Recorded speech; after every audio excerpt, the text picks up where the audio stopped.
Meta is planning to add facial recognition to its lineup of smart glasses at some point this year. According to a report by the New York Times, the feature would let wearers of Meta's smart glasses identify people and get information about them via Meta's artificial intelligence assistant. The tech giant previously considered adding the feature to the first version of its Ray-Ban smart glasses back in 2021, but scrapped the plans over technical challenges and ethical concerns. That's the big one here. ABC News tech reporter Mike Dobuski is here with more. Mike, you've got a pair of those glasses. What's going on here, and why hasn't Meta really acted sooner on something like this? Yeah, Andrew, it's really bright in this studio, so I figured I'd just pop them on. But yeah, these are the first generation of Meta's smart glasses. They've had another generation since then, and they're smart in a couple different ways, right? They've partnered with Essilor-Luxottica, which makes Ray-Bans, so they look pretty much just like your average Ray-Bans. But they have small cameras here next to the lenses, and in the arms of these glasses, there's also small speakers that are kind of directed at your ears, so you can listen to music, you can listen to podcasts, and you can interact with Meta's artificial intelligence.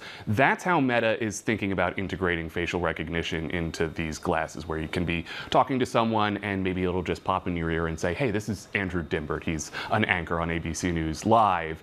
Pretty helpful if you, like me, tend to forget people's names, but it does raise a lot of these privacy concerns. Why hasn't Meta done this until now? Well, Meta did have facial recognition integrated into Facebook and Instagram starting in 2011. It would automatically tag people in photos that you uploaded.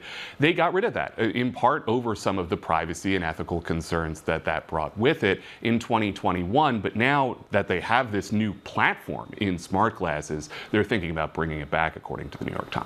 Any pushback here on some of those privacy concerns? It's one thing to be on your phone or on your computer logging onto Facebook, but it's another to have these glasses on and maybe somebody doesn't even know that you have them on. Right, and that's the big concern that a lot of people have here, right? On the one hand, certain governments can use facial recognition technology to identify, people who they might want to target for one reason or another. Businesses, including here in New York City, Madison Square Garden has integrated facial recognition technology into their security cameras. But when we're talking about glasses, do we really have the social language as just people interacting in the world to understand that I'm recording you or this camera is on? Now, these glasses do have small lights that turn on when you are rolling, when you're taking a picture, but does that immediately telegraph to the person who's on the other end that that's a camera, right? We know what pulling your phone out and recording a video looks like.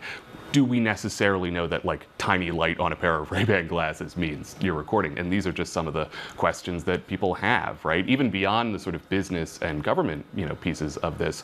What if, there's just a creepy guy at a bar who wants to know more about a girl there, right? Do you have the right to that privacy? These are the questions that this technology raises. All right, Mike Dobuski, thank you so much for that.